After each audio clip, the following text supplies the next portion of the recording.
And then he said, don't wish it was easier, wish you were better. Don't wish for less problems, wish for more skills. I can't catch a break, guys. Yeah. Get them the fuck away from me. I can't be around those guys.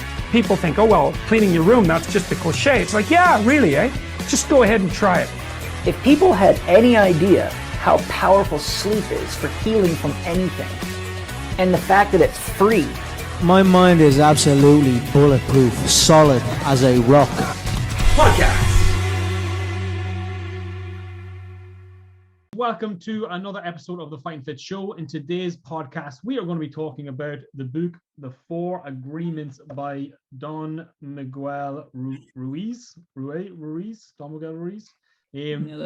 This, for me, I would probably say has been the most impactful book I've ever read. I have been obviously a consumer of personal development content for the best part of the last 10 years. I would spend a lot more time. It's something I am quite passionate about, but I've never found a better, more concise, easy to follow, simple steps as what I found in this book. This is the only book that I've ever read in one sitting. Once I open the book, and it's not a long book, like it's only, what are we talking? Geez, it's only 130 odd pages. Like, you can sit down and read this book in 2 hours, and I promise you this would be the best 2 hours you'll spend in terms of learning about mindset and different things. So that's my thoughts on the book. Also on the podcast today, we got Ashlyn. Ashlyn has also read the book. What are your thoughts on the book, Ashlyn? I think the first time I read it, is such a powerful book, because as I was reading it, I was actually coming across so many situations where it was actually very applicable in my own life. But obviously it takes a lot of, conviction to apply the principles that are outlined in the book. But after re-listening to it, I'm seeing like how powerful it would have been at the time, like how I can apply it to my life going forward, and I like listening to it before we did this podcast, just like get another, get like more info on it and like just kind of refresh it. And it is so short, like even if you listen to it in an audiobook, it's like probably the length of a podcast. So like if you're interested in getting it on Audible as well, that's like another great way to listen to it. Yeah, and that's something I would recommend, because hopefully this is something that we're going to do, because generally, like, reading books has changed my life, but I'm not a great reader, to be honest. I listen to more books than I read, and sometimes I'm more of a book collector than a book reader. A lot of time I'll buy a book with the intention to read it that I don't always necessarily follow through. I'm much more successful with listening to books, but this book is such a simple read. Like, so even if you're not a good reader, I would encourage you to get this book. But again, Audible, I think we can get people a free trial with on Audible. I think if I can do that, I'll double check. I know we could before. I'm not sure if it's still valid, but if it is, I'll put it in the description. Put the link for that, so you can get a free Audible trial for 30 days, and you think you get one free book. So I'd strongly recommend you guys to check this out. But what are the four agreements? All right. So what I'll do is I'll just kind of read a brief summary of the four agreements. And the first one is to be impeccable with your word. What does that mean? That means to speak with integrity. Say only what you mean. Avoid using the word to speak against yourself or to gossip about others. Use the power of your word in the direction of truth and love. So that is the first agreement. Second, don't take anything personally. Nothing others do is because of you. What others say and do is a projection of their own reality, their own dreams. When you are immune to the opinion and actions of others, you won't be the victim of needless suffering. Number three, don't make assumptions. Find the courage to ask questions and to express what you really want. Communicate with others as clearly as you can to avoid misunderstandings, sadness, and drama. With just this one agreement, you can completely transform your life. Number four, always do your best. Your best is going to change from moment to moment. It will be different when you are healthy as opposed to sick. Under any circumstance, simply do your best and you will avoid self-judgment, self-abuse, and regret. And that's the four agreements. So be impeccable with your word. Don't take anything personally. Don't make assumptions, and always do your best. So Ashlyn, any thoughts on that? Any favorites? I kind of just reading that. I love them all. They're all so valid, but I just really love that last one. Always do your best. I feel like we constantly beat ourselves up. We have this kind of perfectionist mentality. but that one, always do your best, just really hits home for me. It's like some days your best is going to be up here, some days your best is going to be down here. On the day, no matter what the circumstances, just always do your best. And only you and your inner voice know if it's your genuine best effort. And that's what I say to clients all the time, is like, listen, just show up and do your best, because your best is all you can do. Stop comparing yourself to other people, and just do your best, whatever that looks like. What do you think, Ash? Yeah. I don't know at what stage during people's lives that it's kind of drilled into them, because like I know I've done it so much in the past. Like if it's not perfect, it's not worth doing it at all. I don't know at what stage that kind of gets drilled into us. Maybe it's kind of like in the book they talk about the dream of the planet and outside influences from the whole world, and maybe it's just like a universal thing that like we think everything has to be perfect, but like that has helped me out so much in the past 2 years. The amount of growth I've seen, like from adopting more of a mindset like that, you get so much more done and you're so much more content with the life you're building when you actually just approach everything like that. Yeah, and that's amazing, because that's why in my notes here kind of talks about the inner judge, and this whole thing. We got so used to being judged that we developed an internal judge to judge ourselves. The inner judge, left unchecked and unchallenged, finds fault in everything we do and punishes us for making a mistake over and over.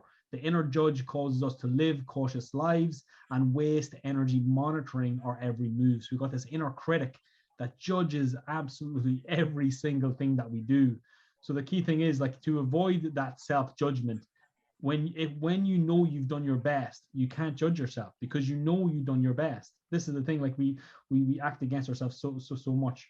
So the way out of this nightmare is to commit to the 4 agreements. When you commit to the 4 agreements, you free yourself from constant judgment and learn to live with more joy, which is just incredible. So we go into the first agreement then. Was there anything else about that whole thing about the dream of the planet that we want to say here? Oh, I feel like this is very applicable for me at like this time in my life. I'm just after finishing college. I'm like, I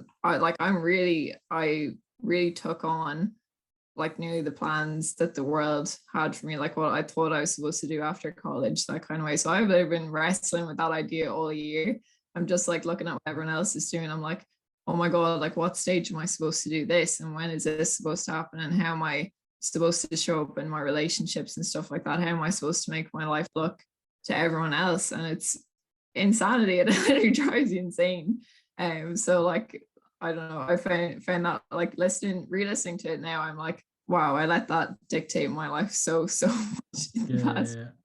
And dictate how I thought about myself and what I should be doing, rather than what I know, like actually listen to what makes me happy.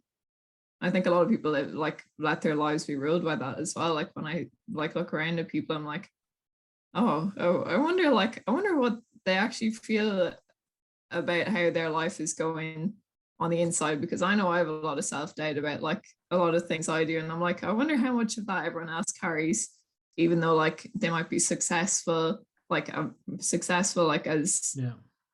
the world would see it, you know.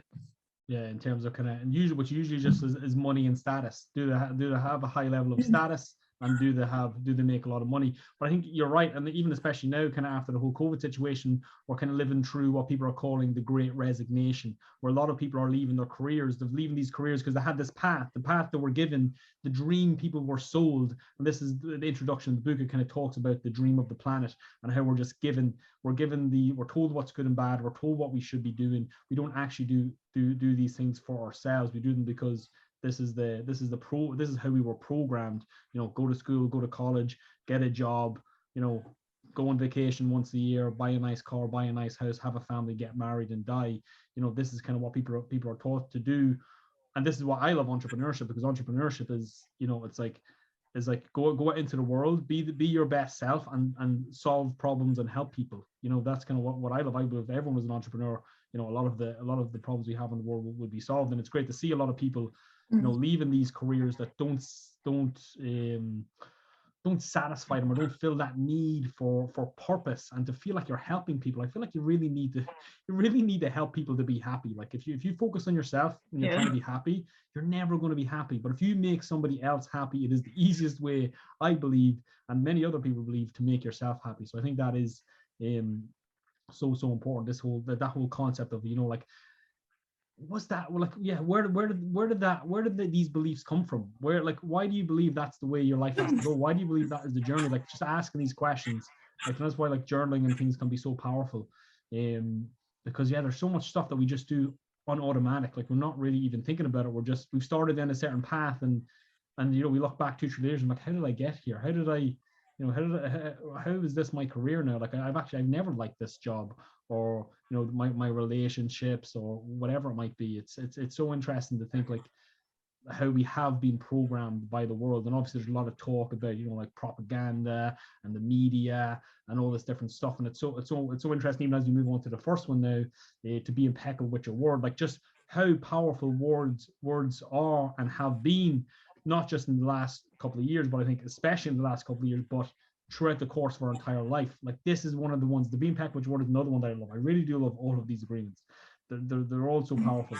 But this whole thing about being impeccable with your word, like, your word is magic. Your word is literally magic. And this is anyone else out there that kind of believes in, like The Secret or manifestation and all this kind of stuff. Like, your words are vibrations, and this is how you create things in the world. And you have to be, but it's like, it can be good magic or black magic, depending on how you choose to use your word. And this is why it's saying be impeccable with your word.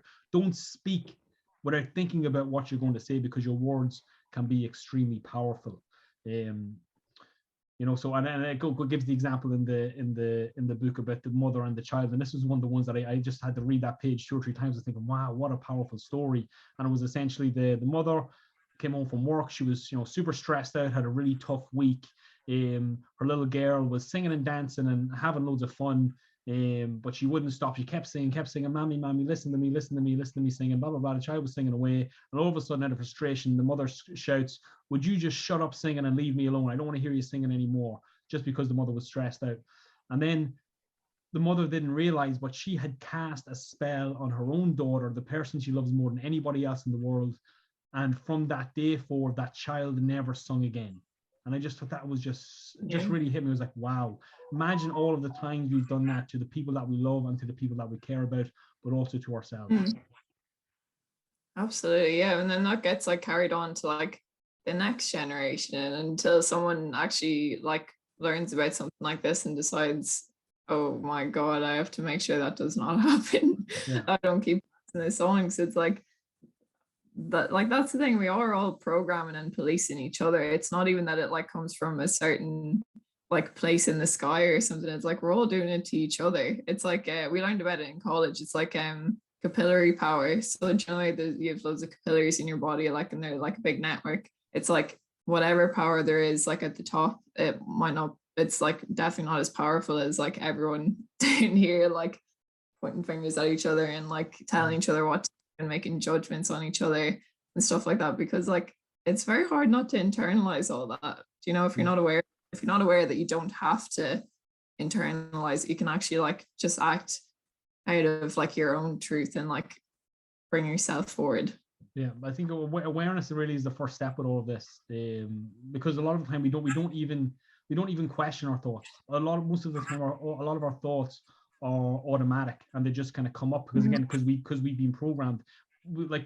And this is I like what you said, because that's kind of about like, trying to break these generational curses. Like, my parents spoke to me that way, I speak to my children that way, they speak to their children that way, or to your friends or to your lover, or whatever the case may be. And it's just so important that through finding these tools and through personal development that we that we look at ourselves and ask, like, is this the best way for me to interact with myself and interact with the world and the people around me and the people I care about? Yeah, like you don't have to be scared that you're going to be the one to pass it on. That's what I was always kind of scared of, is that like, oh God, will I pass on like stuff that I've like picked up when I was younger, and like will I be like that to my kids or whatever? Yeah. Like just like things like, so there's no need to be scared of it, because you can choose. I know it's hard, but you can choose to like different way. like you don't have to be scared of yourself. Yeah, and that's something I just want to kind of get in nice and early in the podcast, is what we were saying before we went live.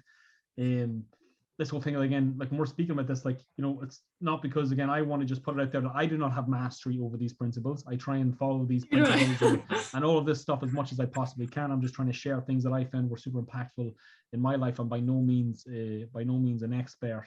But as I was saying, like, I set goals and do this stuff all the time, and I would give myself a 40% success rate. But like, my life has dramatically improved over the last 5 years since I started applying these a lot of these principles haphazardly and intermittently and seasonally. Sometimes, like, for a couple of months, I'll be on the ball, I'll be getting into it, I'll get stuck in a bit of a rut, get a bit stressed out, whatever it might be, and fall away. But I always have these tools and principles to realign myself, with myself, and to realign myself with my best self, and kind of get back on the path and back moving in the direction that I believe, when I know my true self and my true inner voice, where I feel like I need to be going. And for me, that's just, you know, helping as many people as I possibly can.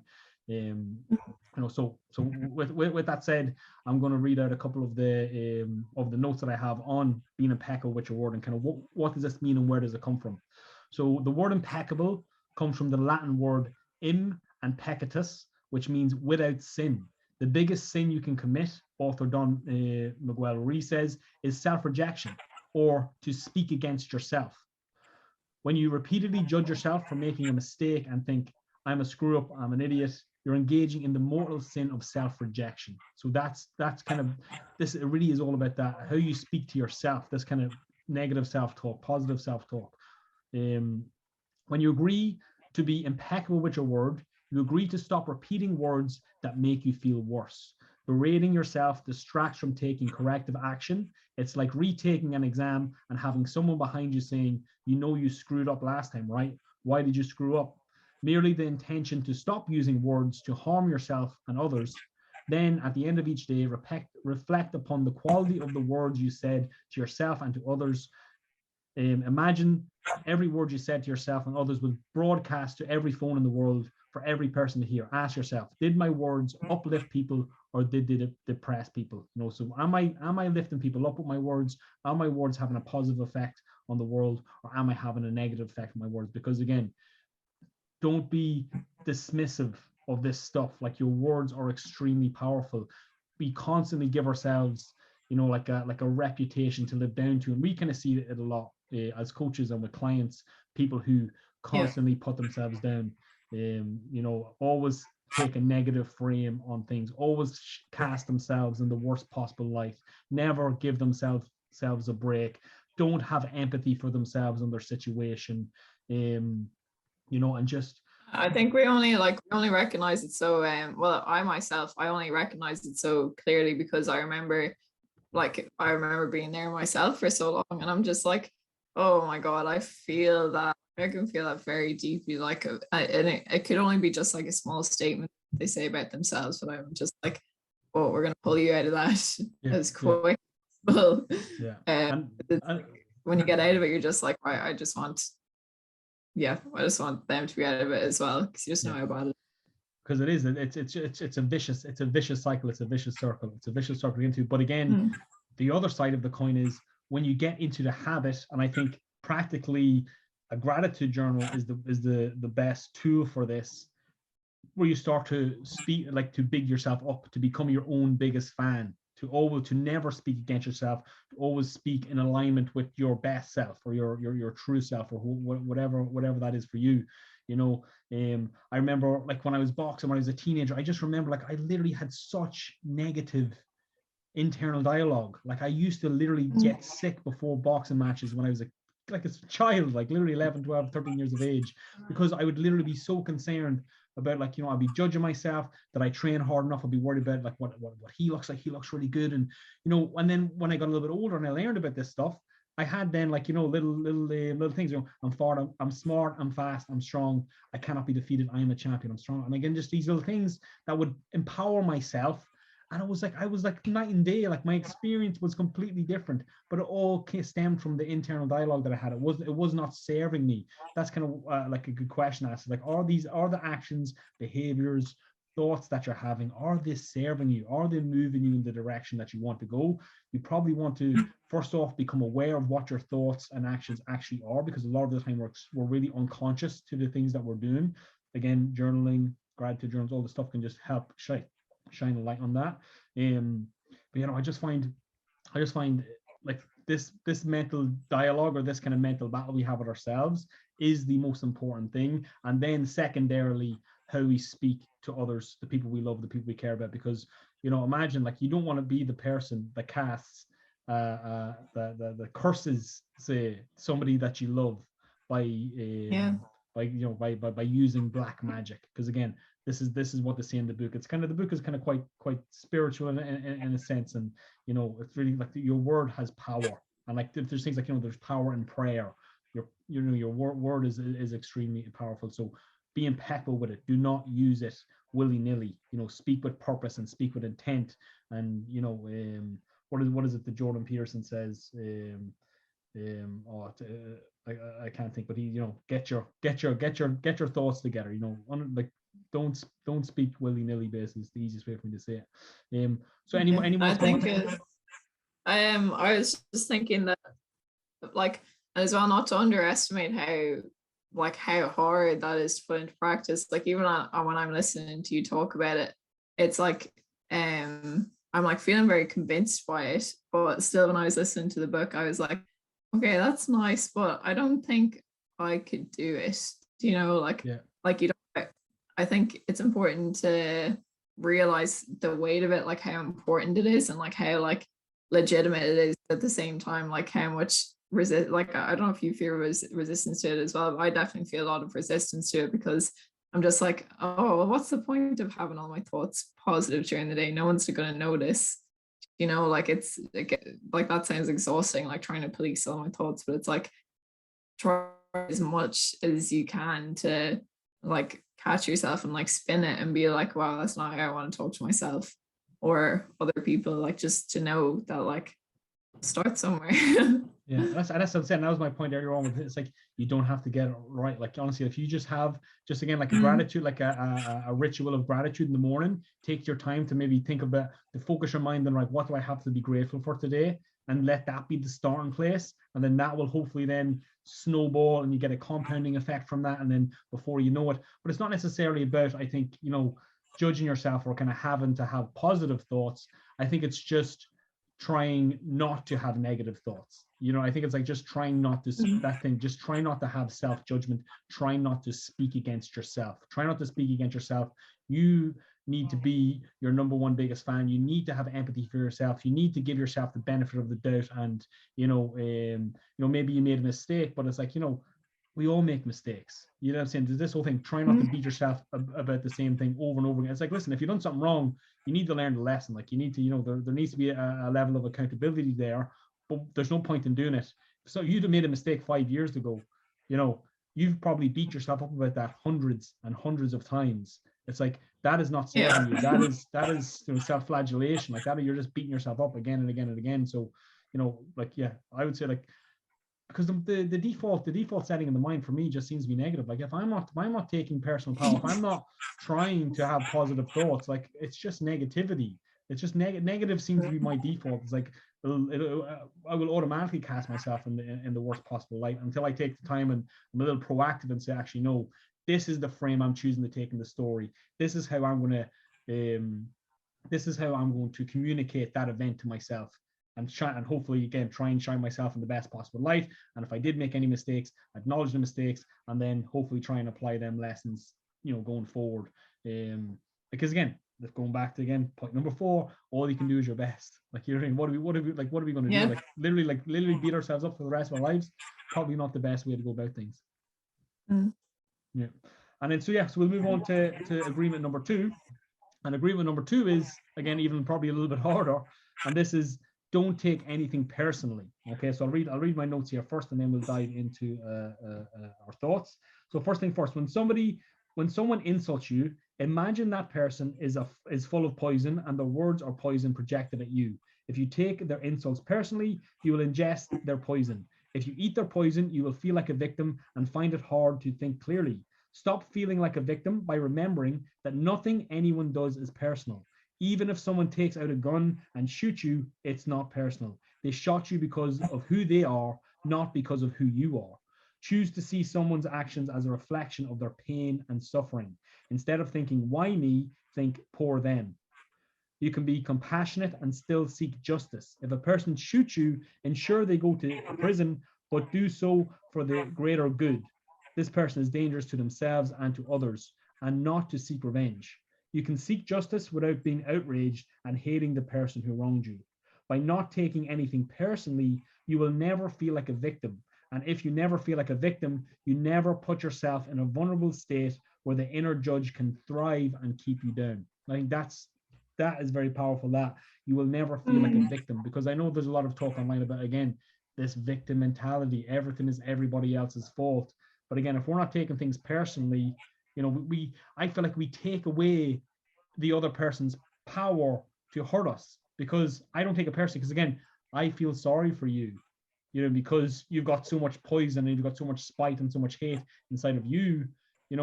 That's, again, when I'm in a good state of mind, that's how I like to try and think about things. But this stuff can be quite difficult, obviously, to follow every single day. But as your default, it seems to me to be the best choice. So what do you think about that, Ashley? So not taking things personally. I think this is actually my favorite one, because when I heard it, I don't know, back a few months ago when I started reading this, I was like, I remember myself being like that, like loads of years ago, and feel like being in such a bad place that I would hate people and be really cynical about people that were like, it looked like they were doing really well, or like things were going their way and stuff like that. So I found myself this year, I was getting that kind of criticism from people. I was like, oh my God, this like really hurts, because like people, I don't know, like when you get into conflicts with people, it's really, really difficult not to take things personally, especially when like they start to insult your character and stuff like that. And like, I find it so hard not to internalize stuff like that. Like, I literally take everything personally. Like, everything they say to me, I'll be like, oh, that must be true. So once I heard this, I was like, my goodness, like it's amazing how much stronger you get if you take that on board. Like, not just, I still struggle with so much. Like, just to be like, no, you're not allowed to, like, that's more about you. Like, you're not allowed to dictate what I think about myself. You're not allowed to put words in my mouth. Like, you're not allowed to do anything like that. Like, I'm not going to give you that power over me. Like, and very, like, crazy important at the time, the first time I read it, and now. Yeah, and I think that's the key with this thing for me, anyways. Not taking things personally, again, is because when we take things personally, we give other people power over ourselves. We allow, because again, like I've got a thing that's like, if I don't respect somebody, or if I wouldn't trade places with them, I don't give their opinions much weight. Like if I think somebody's doing really well, and I'm like, oh, well, maybe I might change places with that person, or if I just respect them in general, or love and appreciate them, I just don't give their particularly the negative criticism too much weight. But I also don't take, it also works both ways. Like, don't take people's praise to heart either. Because again, it's like, that one's a weird one. When I first heard it, like, I feel like, what's your take on that one? Because it's like, I feel like it's just to keep it congruent. So like, don't rely too much on other people's praise. Like, don't wait around for it, and don't like maybe be like, oh, I need praise, validation, and stuff like that. And also because then maybe it's easier then to fall into the trap of like taking on negative criticism as well. Maybe that's it. Yeah, I think it's just more about, because again, it just feeds the ego, and it's like, you can't give anybody's thoughts and opinions too much weight, because again, we're all human, we're all flawed. So therefore, like, if I'm not going to take the negative criticism too seriously, I'm also not going to take the positive criticism too seriously. Again, it's nicer to get positive feedback than the negative feedback, but at the same time, you're only human, you're only one perspective out of millions of different perspectives. So it's just important, I think, according to the book, to not give any individual too much power over ourselves, and to allow that to impact the definition we have about ourselves and how we're doing how we're doing in the world, or what our character is, or whatever. So it's just important that the most important opinion is the opinion you have of yourself. And again, go to the last one. If we're always doing our best, we're not necessarily going to judge ourselves, because again, we done the best that we could. And that's kind of what for me, like, not taking things personally really helps with, is like, it's just you're just much more in control of your life and how you perceive your progress in the world. Because again, I'm not like, if you, like, say for example, a client cancels their membership, I try not to take that personally. I'm looking for ways that we can offer a better service, and hopefully if we have a similar situation in the future, we will do a little bit better. But I'm not taking it personally. I'm going to assume that, or no, I'll try not to make assumptions actually as well. God damn it, that's another one of them. But I you probably have stuff going on that I have absolutely no clue about. I have no idea what's going on in your head. I've got no idea what's going on in your house. I've got no idea what your finances like. I've got no idea what X, Y, and Z is. So like, I'm not taking it personally. I assume that you're making the best decision for yourself, and I'll just move forward with that. If there's any if there is any actions that need taken, that again we can be better and do better, we will do that. But again, try not to take things personally. It's so important, especially I think in our business, because again, we do our best to develop relationships with people, and kind of we become, versus kind of bigger gyms with higher clientele, like we develop much stronger relationships with a lot of our clients. So if somebody leaves, it's hard to separate that when you have a good relationship with somebody, and it's like, oh my god, like, why am I not good enough? Did you not like the program? Is it something I said? Is it something I did? You know what I mean? But it's like but again, it's all happening in your head. It's probably nothing that you've done. It's something. It's maybe their partner's moving job and they have to there's could be 100 different things. So just I think it's just so important to not take things personally.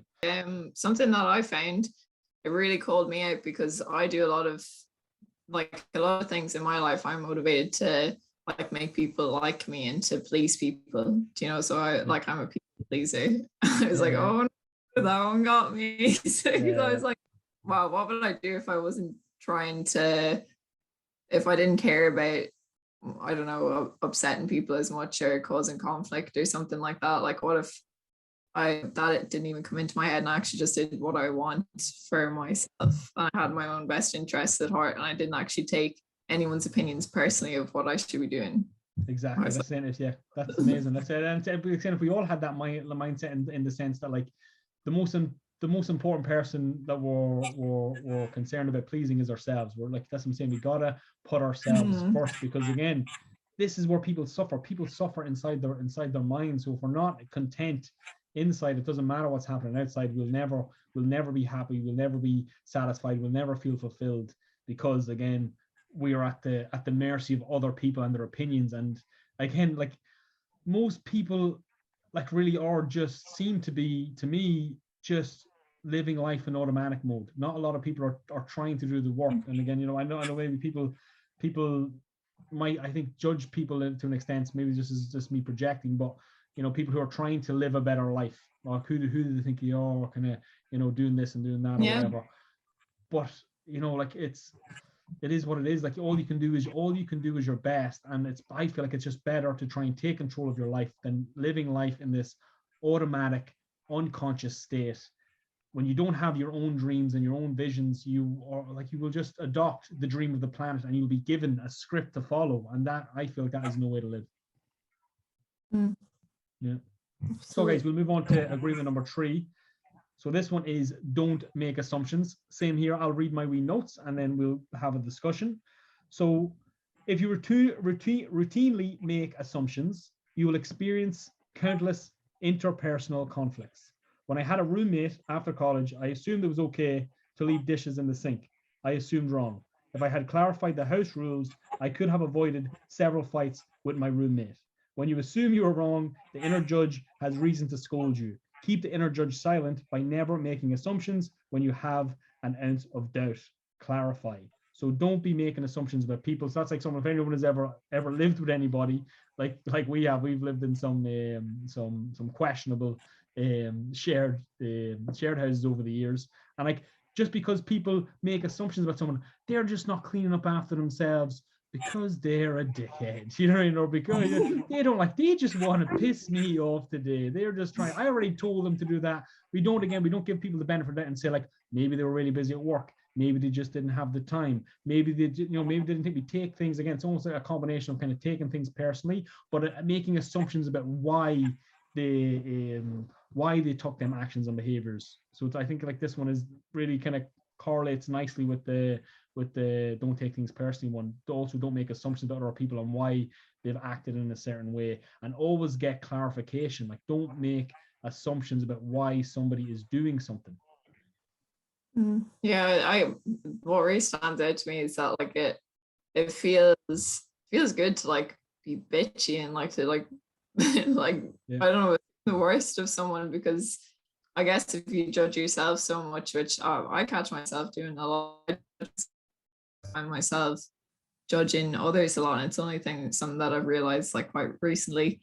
But it's like then it feels better than judging yourself to judge someone else and like to make all these assumptions about them. And if you have a great imagination like me, you'll actually start to create a whole backstory about people, and like just from different situations, like you'll be like, oh, I wonder if this happened, or like you'll start just like creating all these stories in your head, because I don't know, it's fun. It's like go on these like big tangents in your own mind, and it's like, well, you could like sort out a lot of situations and like silent conflicts if maybe you just like asked a question or like did a bit of investigating and stuff like that. Yeah, and that's where we're really struggling now, I think, because again, we're living in a more and more divided society. Everybody makes assumptions about somebody else. For example, I find out you voted for Trump. All of a sudden, I've got all these assumptions that I apply to you. I find out that you live your life a certain way. I apply all of these assumptions to you without actually taking the time to ask you, like ask you questions, have a conversation, communicate. Like we apply stereotypes to people so willy-nilly, based on like maybe on one belief they have of thousands and thousands of beliefs. We assume we know so much about people and why they live a certain life or why they've made certain decisions, without actually taking the time and to have a conversation. Is actually okay? Maybe they actually have a point. Maybe there's a reason that they made that decision, or there's a reason they decided to live their life that way, or there's a reason to have that certain type of view. Maybe they had a certain life experience.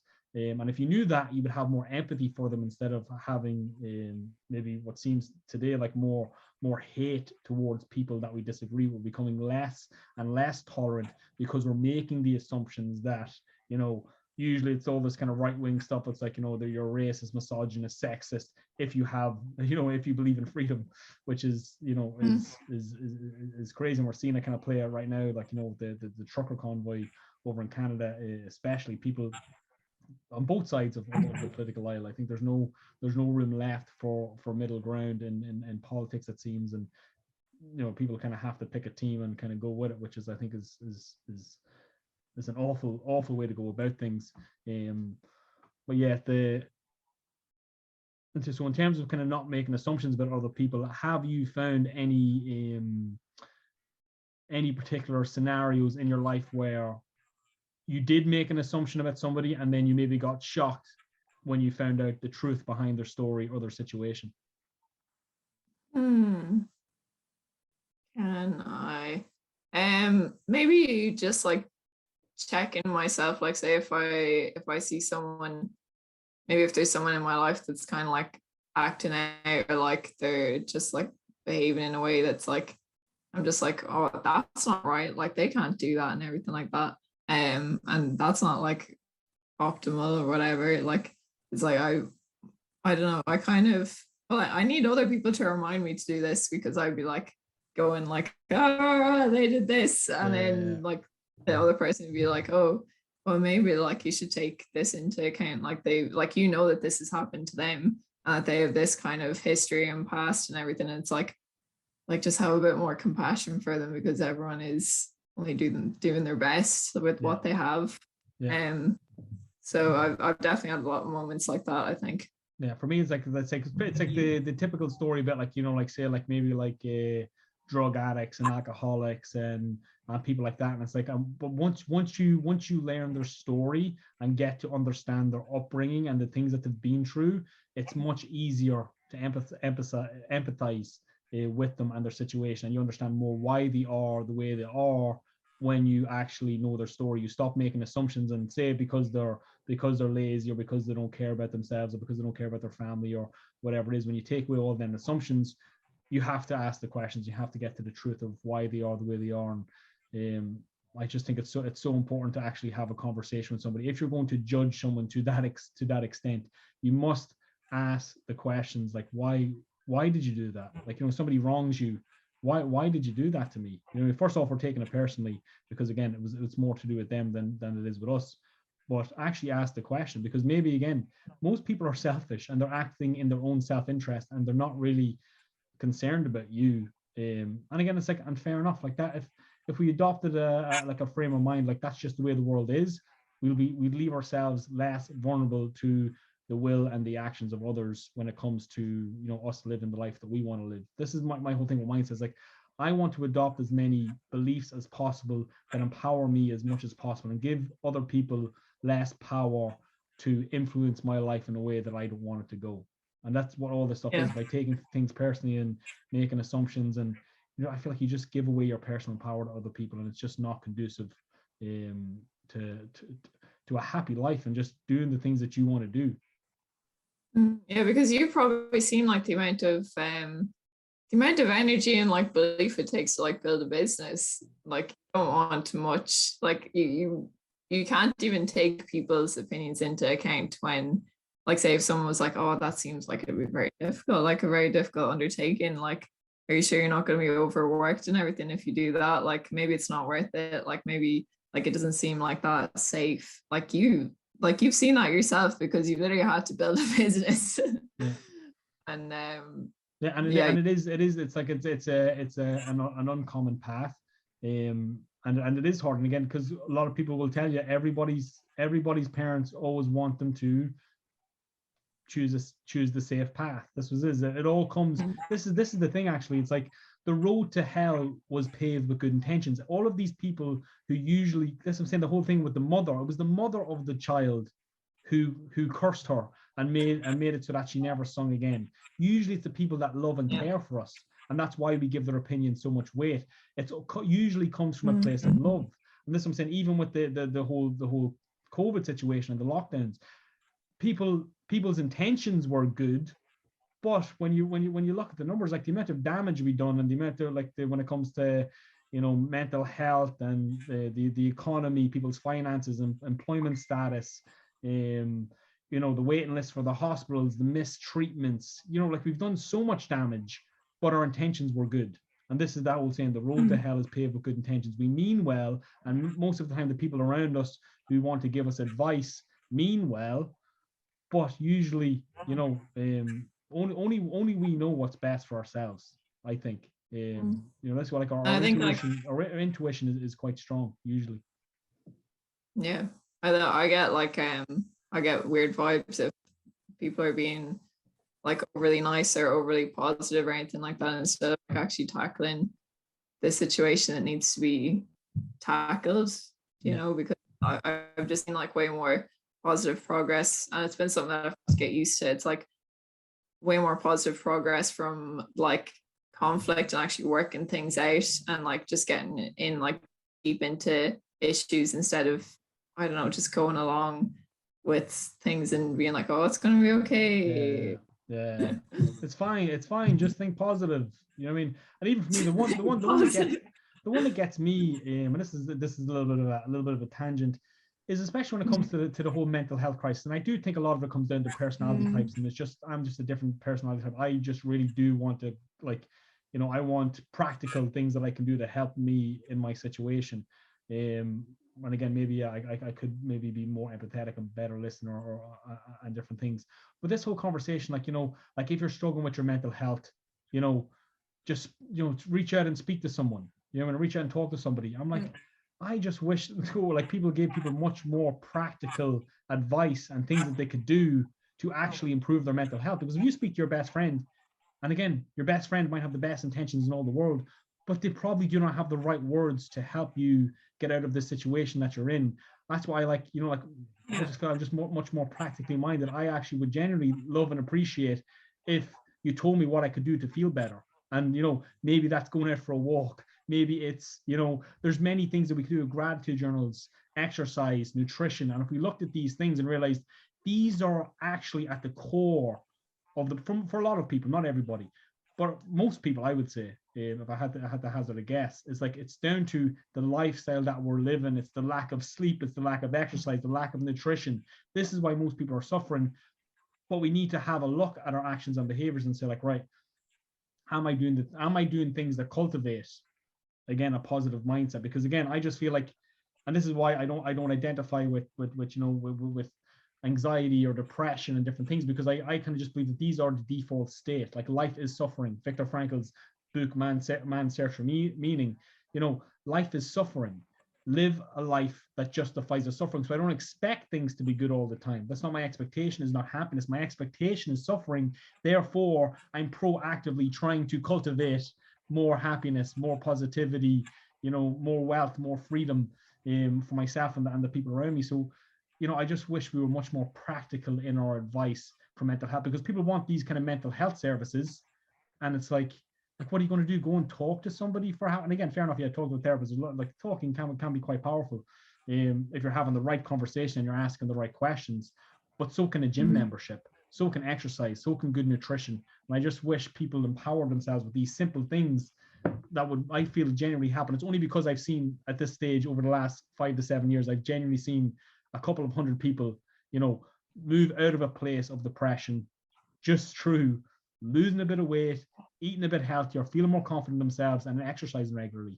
It's so powerful. It's so powerful and underutilized that it just is frustrating for me that people discount that when people say, oh yeah, if X and X just set some goals and went to the gym to feel great and solve all the problems. Like, it's not going to solve all your problems, but it's going to get the ball rolling. It's going to move you in a better direction. We've got decades of research that shows how exercise and good quality nutrition can affect our mood and our confidence and many different areas of our life. So I just wish that the advice was more practical, but that's a little bit of a tangent.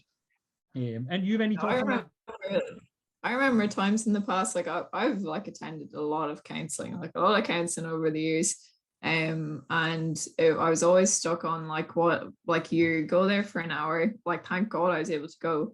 It's like I really needed it. But then during the week, I was like, oh my God, I'm left with myself now. What the hell am I supposed to do? So it's like, I feel like you need both. So you need like if you need therapy, like go to therapy. And then if you can afford it, like you have access to it. And then you need something that like makes you feel good every single day, because it's serious. It's like we know ourselves, like how much it takes to, I know how much it takes to take yourself out of a terrible place and like move to a better one. And it's like, it really takes so much. It takes all that, like looking after your body, but it also takes like having such meaningful relationships. And a lot of people don't have access to that, Yeah. And that's really at the core. Sorry, and that's just at the core of what I meant when I say, like, speaking to your friend who has good intentions. Again, they're not a therapist. You get what I'm saying? It's like, where a therapist will know the right questions to ask, and how to structure the session in a way that makes you feel comfortable, so you can open up and different things. Whereas go speak to a friend. I just feel like it's such bad advice. Young people are doing it as well. I've had that. I remember, I don't know how long ago it was, but someone came to me saying that they're just like a situation like that was going on, but the people involved were so young that they didn't really know what to do about it, and they couldn't tell like the parents or anything. And it's like, you can't have that going on. Like, it's way more like complicated than that. It's serious. Like, mental health issues are really serious, and like we need like serious ways to deal with them. Yes, that's my point, is like, yeah, we need more serious, more practical ways to deal with it, because it is such a serious problem. And that, like, again, just talking to, you know, Mickey Joe down the road, like, is probably not going to help you the way you need to actually be helped. Like some more practical Definitely advice. relieve a lot of it, but then it's like, what do you do after that? Yeah, and then from somebody who has been a counselor, do you find, what was it about counseling? Was it just being able to get it off your chest? Was that the thing you found most helpful, or was it something else? Yeah, it was just being able to, like, you literally hold everything in your body, like trauma and everything like that. So like, you, like, different things that maybe like upset you during the week or that you need help with, or like to just that you generally being depressed and stuff like that. It's like you just need to get them all out. Like, talking really does help. And as you like dig stuff out, like, you might, like, you see, if you go through any kind of trauma, like, your body won't let you feel it all at once. So it's like you need to like dig it out bit by bit. It'll only let itself out in little slivers at a time. And also just kind of, just having someone to like air it all out, because it's better out there than in here, you know? Yeah. And do you find, would you have got, for example, if somebody doesn't have access to, you know, to a counselor or to a therapist, how would you compare that, getting it off your chest, to journaling? Like, would you get a similar effect? Is it as good, not so good? How would you find that? I guess journaling's harder to sit down and do on your own, because like, realistically, like, we don't go like, you know, like these perfect people on like TikTok that are like, I do my journaling practice. I probably seem like that kind of person online. I'm not like that person, but it's really hard to sit down and do it on your own. And also, you don't have like that feedback of someone asking you deeper and deeper questions as well. So like, you might mention something and they'll pick up on something and be like, oh, well, and then they'll invite you to talk about it more, whereas you probably wouldn't have thought that you're able to talk about it, you know? Yeah, that's amazing. And that's why I would always recommend, like, you know, like prompted journaling kind of where you're answering questions rather than just, you know, staring at a blank piece of paper. And again, that's what I'm talking about, like, just talking to like a random friend who maybe doesn't have well-developed communication skills, you know, I feel like just sometimes leave people worse off than better off, because they don't pick up on things, because, you know, we're not having the conversation that's going to help you sort the things out in your head that you're struggling with. So. And sometimes people react to it badly. Do you know, that's another thing as well. I feel like if you talk to a friend and they receive it badly, then you're like, oh Jesus, what did I just do? Like, and then your friend's going cold on you. It's like, sometimes reality for people as well, and it's like, it's horrible to think that that's the way it is, but that happens as well. No, that's cool. And then, so we move on to the last one, and we want to kind of try and keep this within the hour. So the last one is agreement number 4, and this is always do your best. Okay, always do your best. So if you have done your best and the judge tries to judge you according to your book of law, you've got the answer, I did my best. So again, if you have done your best and the judge tries to judge you according to your book of law, you've got the answer, I did my best. And the book of law is essentially, you know, the standards to which you judge yourself against.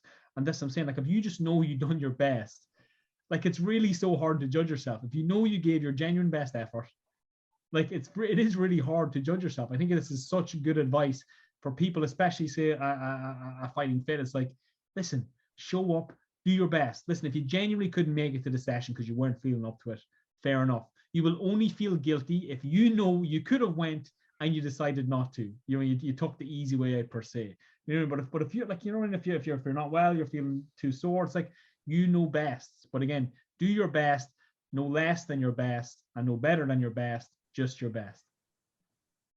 It also gets rid of like that niggly feeling, you know, like when you know you should be doing something and it's really unsettling. Like, you just feel it there constantly in the background all the time. You're like, I know I should be doing better, but you're kind of caught with that perfectionist mentality. You're like, oh, if it's not like 100%, I don't think I can do this 100% right now, so I'm not going to do it. It's like, you're better off doing like 30 or 40%, you know, or even 10% rather than nothing. Yeah, doing some. I another kind of very useful phrase I found over here is action alleviates anxiety. Like by doing something always beats not doing anything. Like sitting and ruminating and judging and like is never that useful to me. Whereas again, if you just again, yeah, do 10%. Like you can't go for a walk, do 20 jumping jacks in your sitting room. Like, you know, it's like it doesn't have to be. But again, at least you know something. Like if it was your best, you know, again, you will not judge yourself. I think it's extremely powerful.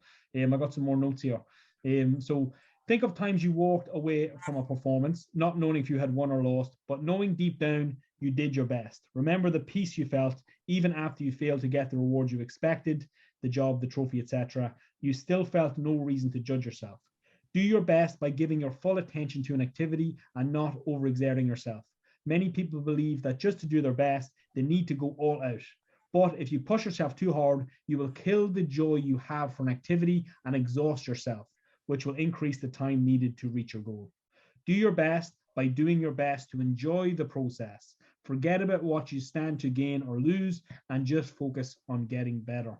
And then for that, kind of what comes to mind when I'm reading that is like boxing. It's like you get in there and you fought your heart out and you've done your best. You really don't care if you win or lose. You're elated after the fight. It's only you go in there and you know maybe you didn't prepare as well as you could. You didn't, you know, get yourself kind of get ready, or you know you could have done better. You kind of maybe you should have engaged and you're a little bit fearful or whatever it is.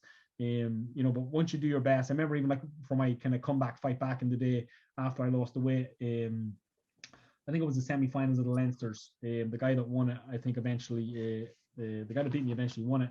And again, I remember just coming out of the ring and I was just buzzing because I was just so proud of myself. I showed up, I'd done my best, I made a good account of myself.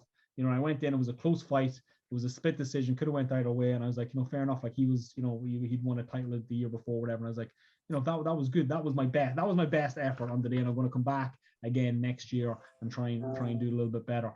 But yeah, that was my experience. Do you have any experiences like that? I definitely know that it's like better than like, or I know times in the past where I haven't prepared as well as I could have. I just spend the whole experience just like really down. Like say if I had like violin competitions or anything like that in the past, and just letting fear like get hold of me, like even coming up to it, like you just expect the worst from yourself. It just makes the whole experience excruciating. So I did probably like during the white collar, like when I like boxing again during the white collar, I think with boxing, like you don't really have a choice but to do your best because you're literally just like fighting for it. Yeah. I only have gotten one fight as well, and I don't know, just like I was just like, if I don't try and fight here, like I'm toast. Yeah, I think it's it's a really good way to feel really good, you know, if you just like try your best. Yeah, that's what I'm saying. It's so simple. That's what I absolutely love about this book. It's like the simplicity. That's what I'm saying. I've read a lot of books, you know, spent money on coaching and consumed hundreds and hundreds of hours of kind of personal development content. And this is just the most simple and concise way to do it. Like if you do these things, if you try and be impeccable with your word, you know, just try and speak better to yourself and speak better to others, speak with purpose, speak with intent, speak with truth, speak with love, you know, you'll be just so much happier. If you try not to take things personally, if you realize that, you know, the things people say and do are more a reflection of themselves than a reflection of you. And again, you have more empathy for them. If you're not making assumptions, have more empathy for people's situations and why they're doing things. Don't assume that they're doing it because it's something about you. Again, it's something to do with them. And again, if you just try your best, just genuinely give your best effort. And the more you do your best just keeps getting better and better and better. And before you know it, like the old you, like you're such a more accomplished version of yourself in a relatively short period of time because you just showed up consistently, you've done your best. But even as I mentioned there, you did never try to do more than your best. You're also kind of have that little bit of empathy for yourself and having a little bit more self-care, and not pushing yourself too hard either. Knowing what your limits are is also important. Because again, this is why kind of people burn out all the time, because you know they're doing more than they're capable of doing, and you can only keep that up for so long. So you can do less than your best, but you can also do more than your best. And this just all comes from, I think, just developing more and more self-awareness and understanding who we are, what our strengths are, what our weaknesses are, and maybe like what do we really want from life, and what actually makes us happy, versus, you know, am I just doing these things because the way my parents said I had to be, or society says I have to be, or because a certain person had a big influence on my life, and I'm still, you know, living life based off the script that they gave me. You know, because I find like even for like reading books and different things, like you're adopting like all these beliefs and things from different people, but it's your job to filter it out and say like, no, what do I need from this book? And as you mentioned at the start, like when you read a book a second time, you get something different from it, because you're in a different place in your life, and you're more experienced, and it's just you're just in a different season, and you know your struggles aren't the same as they were before maybe, and you know, so I just found that was really interesting. That's kind of motivated me to read this book again and see kind of what I get out of it the second time. Yeah, same actually. This is a great podcast as well, because I feel like I'm just getting like, I don't know, I have way more belief in the book now as well, like just to talk about it and to be like, oh yeah, that like this is actually really, really important, you know, like it's black and white. Yeah, because I remember me one of the clients, Emma, was actually chatting about this, and she was kind of giving feedback on something, and I was saying, oh no, because we were joking about, because we were talking about the book and the 4 agreements. I was like, oh no, don't worry, I won't take it personally, you know. And but it made it that somebody can give better feedback, but I can also take better feedback, if that makes sense. Yeah, I find it so, but again, throwing around each other.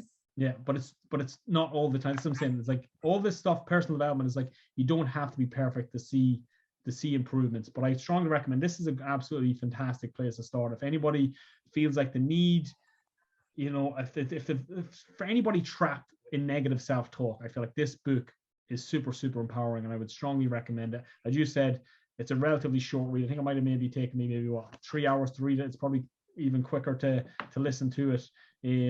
If you don't have Audible already, you know, I will link a link in the description there, because I'm 99% sure that we have a link that will give people a free trial or a free credit on Audible.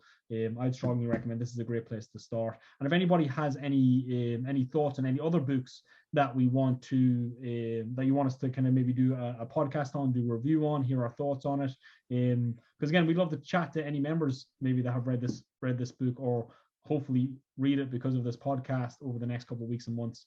We'd love to chat to you about it. But any other books that you'd like to do next, Ashen? Anything else on your mind? Any other books you found extremely impactful on your life? I have loads in Audible. I probably have to go through them again. Probably like any books by Michael A. Singer. They've been like big ones for me in the past year. Like he's really, really good. What else? The Jim Rohn library on Audible. Yes, I absolutely love Jim Rohn. Absolutely love. He's so cheeky. Yeah. What else? I might maybe The Alchemist. I found that was a really good for anybody maybe who's feeling a little bit lost and kind of needs some inspiration to follow their dreams. That was also probably, that was kind of, I think that was the first book I really read as an adult. That kind of really got me back into reading and kind of seeing the value in books. Like I just look, like even this book, like I look like, what is this book? This book costs $16.80. I'm like, the value you get from this book, I'm saying, is worth like 10 times that more. You know, like people put a lifetime's worth of experience into a lot of these books, and it's just, they're so cheap and easy to consume. And you know, I just think books are amazing. It's something that is always on my mind. I want to read more. I want to learn more. So yeah, so guys, if anybody's listening, I hope you guys enjoyed the podcast. If you have any feedback, we would love to hear your thoughts. And I do want to know if there is any books that you really love that really impacted your life and that you might like to hear us discuss. Ashen, any closing comments? Just read the book, and I really enjoyed recording this. It's really nice. Yeah, you know, amazing, cool. Well, listen, guys, thanks a million for listening. Appreciate it. Like, subscribe, share, all that good stuff. Tag someone that you think might find value in this recording, and fingers crossed, we will see you again next week with another podcast. Bye. See you guys.